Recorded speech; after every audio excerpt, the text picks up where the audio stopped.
ඔන්න අද අපි මේ වීඩියෝ එකෙන් කතා කරන්න යන්නේ බුදුදහමට ලදි වෙච්ච ඇමරිකානු ජාතිකයින් පිළිබඳව. ඉතින් මේකට හේතුව වෙලා තියෙන්නේ බෞද්ධ භික්ෂූන් විසින් කරගෙන යන work for peace එහෙමත් නැත්නම් සාමයේ පාගමන. ඉතින් මොකද්ද මේ සාමයේ පාගමන? අපි කතා කරමු ඒ ගැන මේ වීඩියෝ එක තුලින්. ඔයාලා හැමෝම දන්නවා ඇමරිකාව කියන්නේ බෞද්ධ රටක් නෙවෙයි. නමුත් විශාල ජන විවිධත්වයක් මේ රට තුල තියෙනවා. ඉතින් මේ රටේ ඉන්න සුදු ජාතිකයින්ගෙන් වැඩි පිරිසක් කිතුණු භක්තිකයින්. ඉතින් මේ විශාල ජන විවිධත්වයක් තියෙන රටේ මිනිසුන් කිතුණු නොවන වෙනත් ආගමක් දිහා බලන්නේ ඉතාමත් සැකෙන් බවට තමයි ජාත්‍යන්තර වාර්තා බව සඳහන් කරන්නේ. ඒත් පසුගිය ඔක්තෝබර් මාසයේ ආරම්භ වුණු බෞද්ධ භික්ෂූන්ගේ work for peace එහෙමත් නැත්නම් සාමයේ පාගමනට විශාල ජන සහයෝගයක් පිළිගැනීමක් සහ දැවැන්ත මාධ්‍ය ප්‍රචාරයක් ඇමරිකානුවන්ගෙන් ලැබී තියෙනවා. ඉතින් ඒ කොහොම නමුත් සාමයේ පාගමන කියන්නේ 2025 ඔක්තෝබර් අගභාගයේදී ආරම්භ වූ ටෙක්සාස් ඉඳලා වොෂින්ටන් DC දක්වා ආරම්භ කරපු එක්සත් ජනපදයේ පුරා බෞද්ධ භික්ෂූන් විසින් මෑතකදී කරන ලද විශාල පරිමාණ වන්දනා ගමනක්. මේ සාමයේ පාගමනේ ප්‍රධාන අරමුණ තමයි බෙදී ගිය ලෝකයක අනුකම්පාව ආදරය සහ එකමුතුකම පිළිබඳ පණිවිඩය ලෝ පුරා පතුරවා හැරීම. මේ සඳහා භික්ෂුන් වහන්සේලා 24 දෙනෙක්ගෙන් යුත් කණ්ඩායමක් සහ සුරතල් සුනකයාත් මේ ගමන පුරාවටම එකතු වෙලා සිටිනවා. ඉතින් මේ පාගමනට සහභාගී වන බොහොමයක් භික්ෂුන් වහන්සේලා වියට්නාම බෞද්ධ සම්ප්‍රදායෙන් පැමිණි අය වගේම සමහර සහභාගී ස්වාමීන් වහන්සේලා තායිලන්තය, ලාओසය, වියට්නාමය වගේ අග්නිදිග ආසියානු පසුබිම් වලින් වැඩම කළ ස්වාමීන් වහන්සේලා.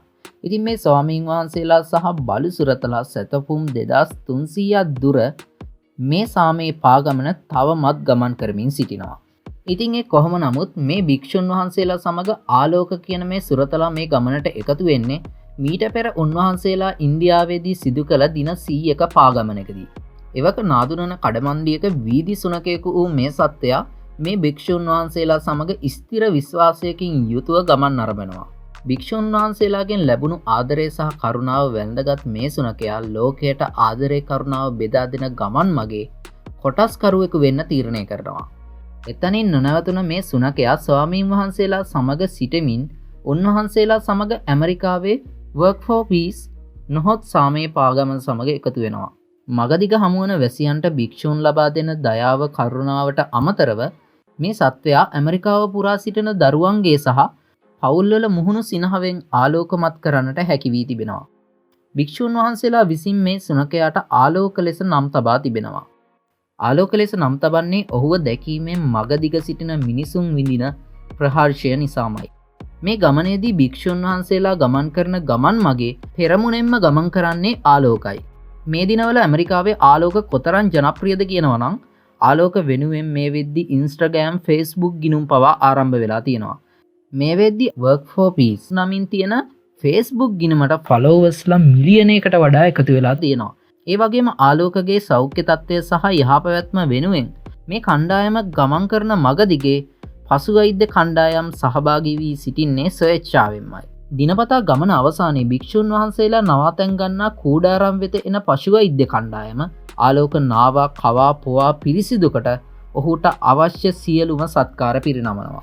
කෙසේ වෙතත් මේ කිසිදු සත්කාරයකට වශී නොවන ආලෝක භික්ෂූන් වහන්සේලා අතරම වැටි නිදා සිට පසුදා භික්ෂූන් වහන්සේලා සමගම දුෂ්කර පාගමන ආරම්භ කරනවා.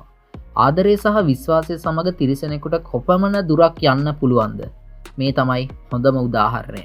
ඉතින් මේ පාගමනේ ප්‍රධාන අරමුණ වන්නේ බුදුදහමේ මූලික ඉගැන්වීමක් වන මෛත්‍රිය සහ සාමය පෙරදරි කරගෙන මිනිස්සුන්ගේ සිත් තුළ සහජීවනය ඇති කිරීම.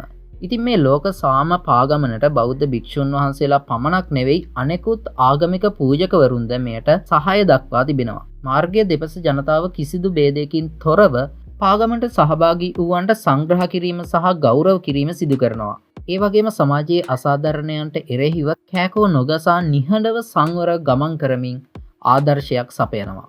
පසුගිය දිනක මේ සාමයේ පාගමන අතරතුරදී හරි අපූර්ව සිදුවීමක් සිද්ධ වුණා. ඒ තමයි මේ ස්වාමීන් වහන්සේලාට එක්තරා ආගමික දේශකයෙකු විසින් දේශ සහගතව බාධා කරමින් අපහාස කරනවා. ඉතින් මේ පුද්ගලයා වීදි දේශකයෙකු ලෙස සමහර තැන්වල දක්වනවා. ඇමරිකාවේ මේ වගේ පුද්ගලින් හඳුන්වන්නේ extreme street preachers කියලා.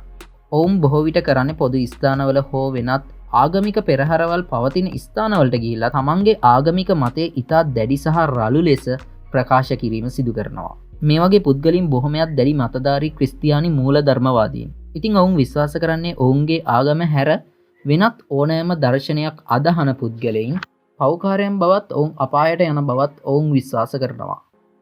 ඉතින් ඔවුන් මෙවැනි දේ සිදු කරන්නේ මිනිසුන් කෝප ගැන්වීමට සහ එමගින් මිනිසුන්ගේ අවධානය දිනා ගැනීමට අවශ්‍ය නිසා.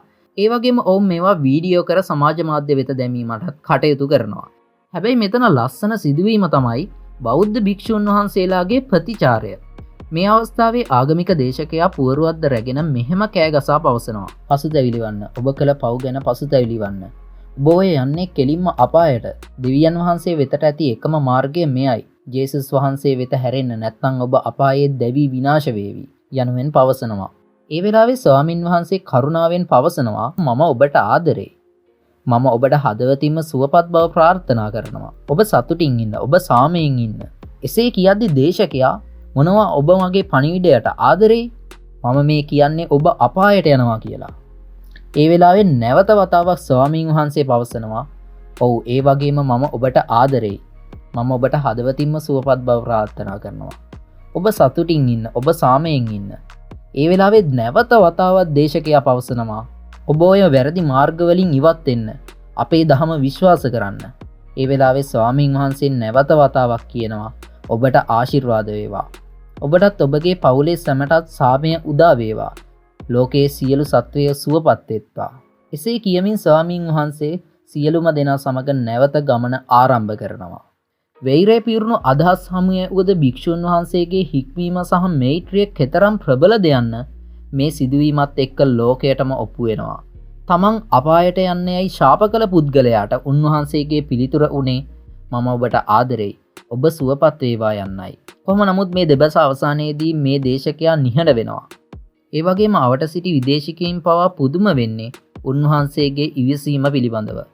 ඒ වගේම පල්ලියට සම්බන්ධ අනෙකුත් පුද්ගලයින් සහ මග දෙපස සිටි පිරිස් මේ දේශකයාගේ හැසිරීම විවේචනය කරමින් හිමිනමත් සමග සුහඳව කතාබහ කරනවා ඔබට දැක ගන්න පුළුවන්. ඔහු කෑගහන්නේ තමන්ගේ ආගමට වඩා වෙනස් විදිහට අඳින පළදින වෙනස් දර්ශනයක් අදහන පිරිසක්. ඒ නිසා මොහු ඔබේ වැරදි මාර්ගයෙන් ඉවත් වෙන්න turn away from your way වැනි පොදු වචන භාවිතා කරන්නේ ඒ නිසයි. ඉතින් මේ සාමේ පාගමන මේ වන විට සැලකිය යුතු දුරක් ගෙවා ඇති අතර සහභාගීත්වය දිනෙන් දින වැඩි වෙමින් පවතිනවා. ඉතින් උන්වහන්සේලාගේ මේ පාගමන හේතුවෙන් ලෝකයටම සාමය මෛත්‍රිය උදා වේවායි ප්‍රාර්ථනා කරමින් අදට අපි ඔයගොල්ලොන්ගෙන් සමුගන්නවා. ඉතින් ඔයාලගේ වටිනා අදහසක් පහලින් කමෙන්ට් කරන්න අමතක කරන්න එපා. ඒ වගේම මේ වගේ වීඩියෝස් දිගටම බලන්න channel එක subscribe කරන්නත් අමතක කරන්න එපා. අදට ගිහින් එන්නම් ඔයගොල්ලෝ හැමෝටම සුබ දවසක්.